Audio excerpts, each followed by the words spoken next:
Hello बच्चों, आज हम पढ़ेंगे हिंदी टू इंग्लिश ट्रांसलेशन का फर्स्ट एक्सरसाइज। ठीक है, तो आज क्योंकि यूपी बोर्ड के एग्जाम में क्लास 9 टू 10th के एग्जाम में एक क्वेश्चन इंग्लिश ग्रामर का ये भी होता है कि आपको हिंदी से इंग्लिश में ट्रांसलेशन करना होता है। काफी सारे बच्चे ट्रांसलेशन में परेशान होते हैं, टेंस पढ़े रहते हैं, प्रीपोजिशन, कंजंक्शन सब कुछ पढ़ के बैठे होते हैं, लेकिन फिर भी उनका ट्रांसलेशन सही नहीं होता। तो हम लोग इस सीरीज में अब ये सीखेंगे कि किस तरह से हम सेंटेंस को ट्रांसलेट कर सकते हैं। जैसे पता है कि आपको पूरा एक पैसेज आता है, तो मैंने एक पैसेज लिया है और उस पैसेज के हर एक सेंटेंस को अलग अलग पार्ट में डिवाइड कर लिया है। तो यही काम आपको भी करना है, हर एक सेंटेंस को एक फुल स्टॉप तक पढ़ना है और उसके बाद उनमें चीजों को देखनी है कि कौन सा सब्जेक्ट है, कौन सा वर्ब है, कौन सा ऑब्जेक्ट है, कौन सा प्रीपोजिशन है, कौन सा कंजंक्शन है। ये सारी चीजें आपको कैसे यूज करनी है हम लोग इस सीरीज में पढ़ेंगे।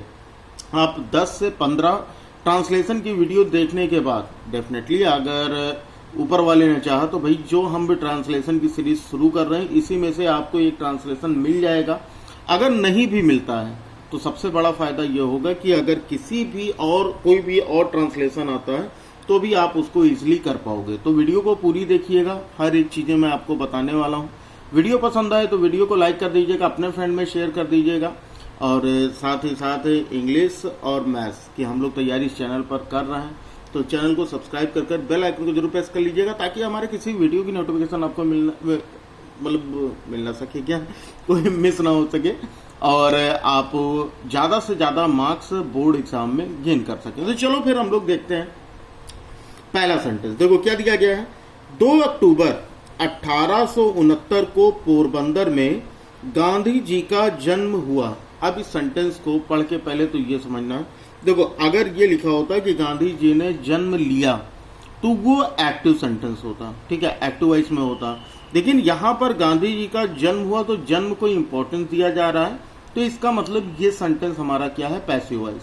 और पैसिव वॉइस में आपने पढ़ा है कि हेल्पिंग वर्ब के बाद वर्ब की थर्ड फॉर्म लगती है। अगर एक्टिव पैसिव डायरेक्ट इनडायरेक्ट में प्रॉब्लम हो तो वो भी कमेंट बॉक्स में बता दीजिएगा, उसकी भी एक सीरीज चलेगी जिसमें आपको डायरेक्ट इनडायरेक्ट एक्टिव पैसिव भी पढ़ा दिया जाएगा। तो यहाँ पर सबसे पहले देखो क्या दिया गया कि गांधी जी का जन्म हुआ। तो गांधी जी जो हैं वो, अब सबसे पहले हम लिख लेंगे क्या कि Gandhi ji was born. Gandhi ji was born कब हुआ, 2 अक्टूबर 1869। जब भी कोई डेट दी होगी तो उसके पहले हमेशा ऑन प्रीपोजिशन का यूज करोगे। किसका यूज करोगे, ऑन का। जैसे मान लो कि अगर आपको दिया गया कोई डेट 2 अक्टूबर 1869, 15 अगस्त 1947, 26 जनवरी 1950, ऐसे कोई डेट दी गई तो उसके सामने आप ऑन प्रीपोजिशन का यूज करोगे। अगर किसी शहर का नाम, ठीक है, किसी राज्य का नाम, किसी देश का नाम दिया तो उसके पहले आप इन प्रीपोजिशन का यूज करोगे, ठीक है। तो गांधी जी वॉज बॉर्न कब, ऑन 2 अक्टूबर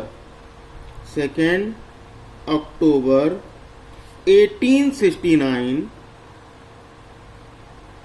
इन, अब क्योंकि पोरबंदर जगह का नाम है तो इन पोरबंदर। बताओ पहला सेंटेंस आपको समझ में आया। हर एक सेंटेंस आपको यही करना है, अलग अलग आपको ट्रांसलेट करना है, नहीं कि पूरा पढ़ लो उसके बाद कोई कहानी बना के लिख दो।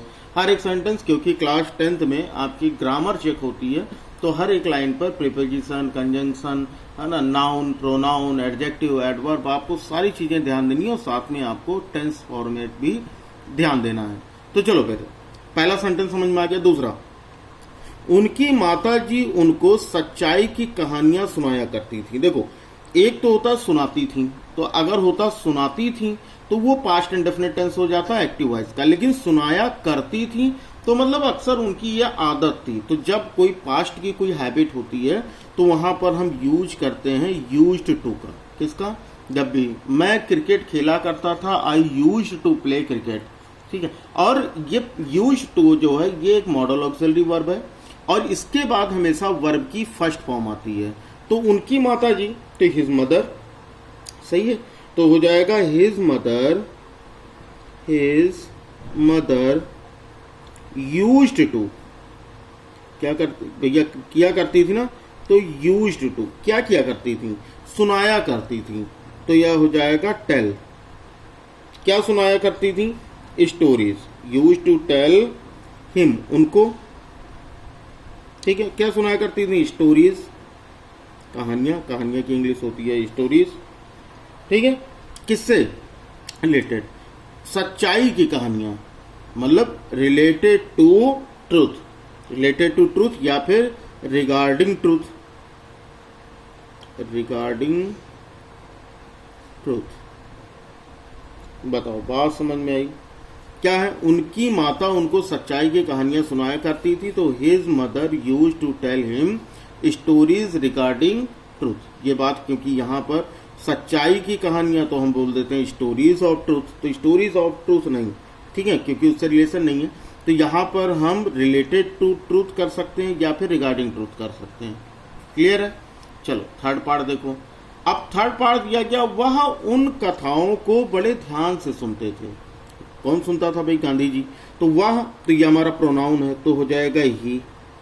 अब सुनते थे, तो सुना करते थे नहीं, अगर ये लिखा होता ना सुना करते थे तब वो यूज टू का यूज होता, लेकिन यहाँ पर डायरेक्ट लिखा है सुनते थे। तो अगर भैया सुनते थे तो इसका मतलब ये पास्ट इंडेफिनिट टेंस है, तो हो जाएगा, सुनना की इंग्लिश होती है लिसन, तो ये हो जाएगा ही लिसनड, LISTENED,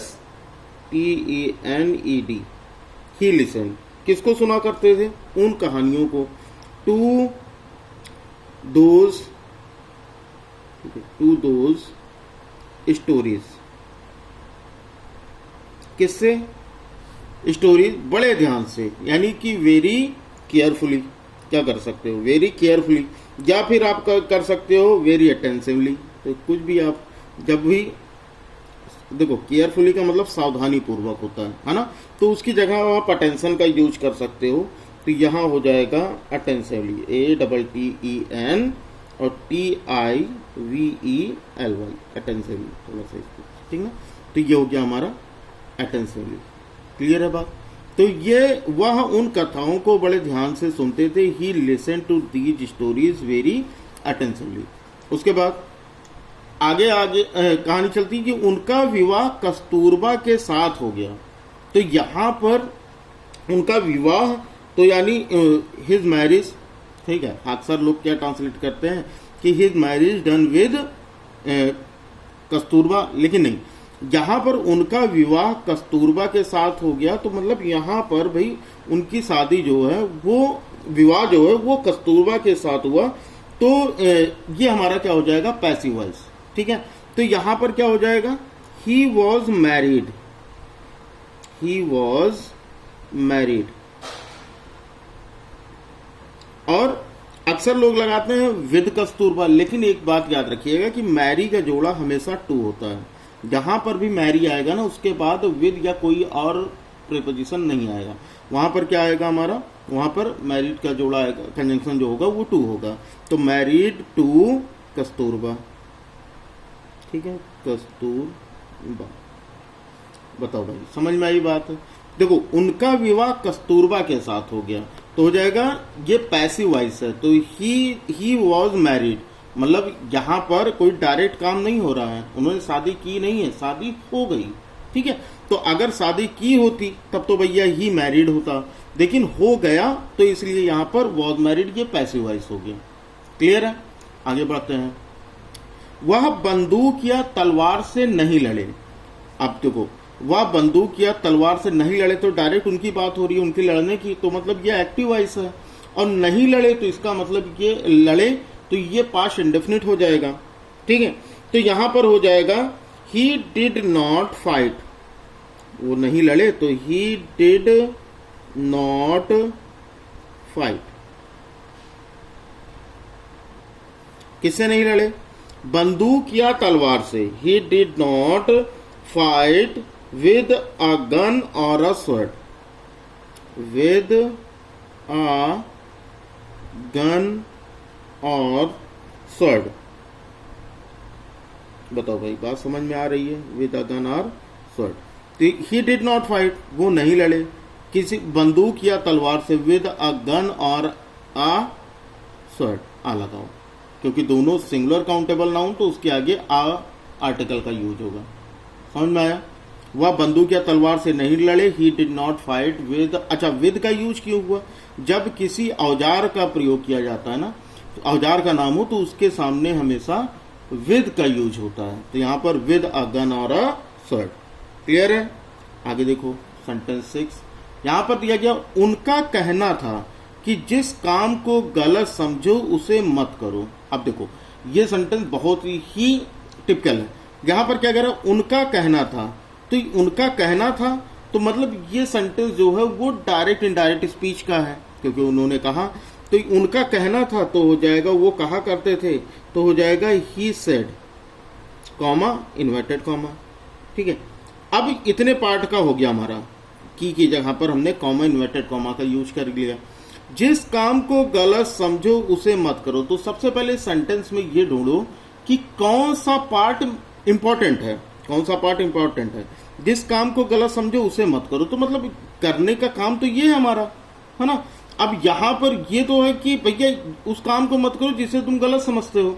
तो कहने का मतलब ये है कि उस काम को मत करो, उसे मत करो, ये इंपॉर्टेंट हमारे लिए। ठीक है, जिसको गलत समझते हैं वो तो बात की चीज है।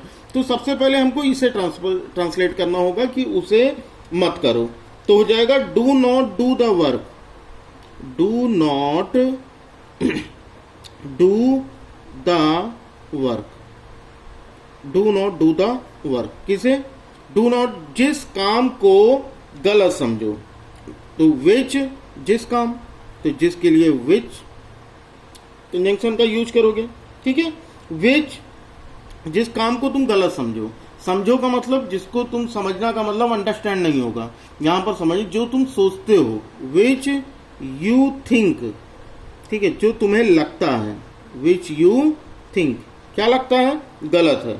Which you think to be wrong, हो का यूज है ना, गलत समझो, टू बी रॉन्ग। बताओ समझ में आया? एक बार फिर से इस पार्ट को समझो, इस वाले ट्रांसलेशन को समझो। क्या दिया गया? उनका कहना था कि, तो ये डायरेक्ट स्पीच हो गया। तो ही सेड और कॉमा इन्वर्टेड कॉमा की जगह पर, सॉरी की जगह पर कॉमा इन्वर्टेड कॉमा लगा देंगे। जिस काम को गलत समझो उसे मत करो। तो जरूरी नहीं कि यहाँ पर देखो दो तरह के सेंटेंस है, यानी उस काम को करने से मना किया जा रहा है जिसको गलत समझते हो। तो यानी पहले तो हमारा ये आएगा, ठीक है, do not do the work, उस काम को ना करो। कब ना करो? जिस काम को गलत समझते हो। तो विच, अब वर्क लगाने की जरूरत नहीं क्योंकि वर्क हमने ऑलरेडी पहले यूज कर लिया है। जो तुम गलत समझते हो। तो विच यू, तो समझना का मतलब अंडरस्टैंड से नहीं होगा। यहां पर क्या होगा भैया? जो हम सोचते हैं, तो हाँ यहां पर हो जाएगा यू थिंक। जो हम सोचते हैं कि गलत हो, तो टू बी रॉन्ग, तो यहां पर which you think to be wrong. Clear है? फिर अगला पार्ट देखो, किसी को चोट पहुंचाकर काम पूरा करना ठीक नहीं है। किसी को चोट पहुंचाकर काम पूरा करना ठीक नहीं। अब देखो, किसी को चोट पहुंचाकर काम पूरा करना ठीक नहीं, तो यहां पर काम पूरा करना ठीक नहीं, ये हमारा क्या है? मेन सब पार्ट है। तो इसको हम पहले ट्रांसलेट करेंगे, क्योंकि यहां से अगर हम करेंगे तो हमारी बात नहीं क्लियर होगी।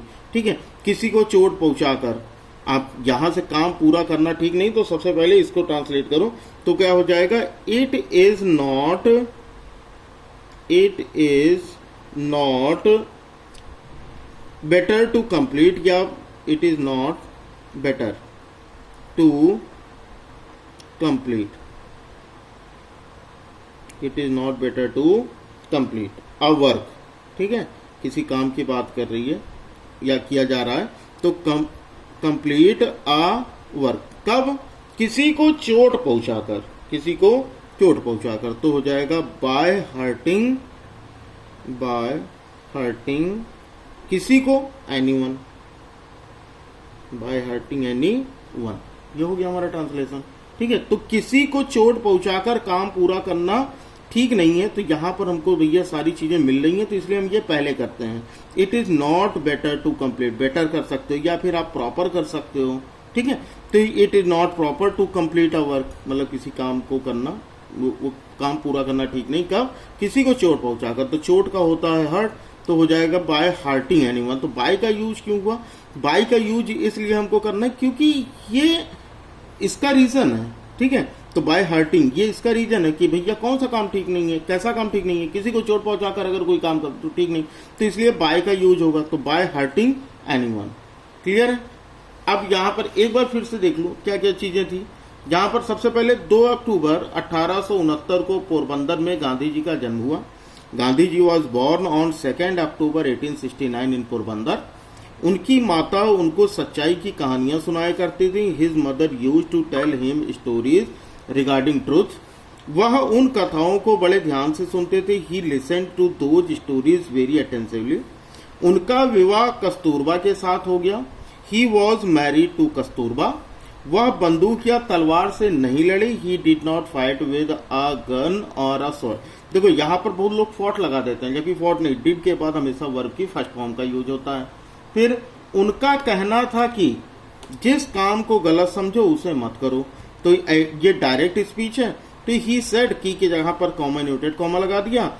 Do not do the work which you think to be wrong. उसके बाद किसी को चोट पहुंचाकर काम पूरा करना ठीक नहीं है। तो यहां पर क्या हो जाएगा, it is not better to complete a work by hurting anyone, किसी को या समवन, एनीवन का यूज वैसे यहाँ पर क्योंकि नेगेटिव सेंटेंस है इसलिए एनीवन का यूज यहाँ पर बिल्कुल परफेक्ट होगा। क्लियर है। तो ये हमारा पहला ट्रांसलेशन था। इस तरह से हम लोग तकरीबन 15 से 20 ट्रांसलेशन करेंगे जो आपके एग्जाम के लिए बहुत ज्यादा हेल्पफुल होंगे। एक कॉपी पर नोट कर लीजिएगा सारी हिंदी, और उसके बाद वीडियो देखने के बाद जब ये क्लास खत्म हो जाए तो उसके बाद खुद से करके देखिएगा। उसके बाद फिर इस वीडियो पर आइएगा और देखिएगा कहाँ कहाँ पर अभी आपको गलती हो रही है। डेफिनेटली अगर आप ये काम करोगे रेगुलर तो आपके मार्क्स इंग्लिश में जरूर इंप्रूव होंगे। ठीक है, तो चलो फिर बच्चा लोग पढ़ते रहो, मिलते हैं फिर अगली क्लास में। चलो फिर लाइक कर दियो ना, बहुत बढ़िया, सब्सक्राइब भी कर लियो। चलो फिर मिलते हैं अगली क्लास में।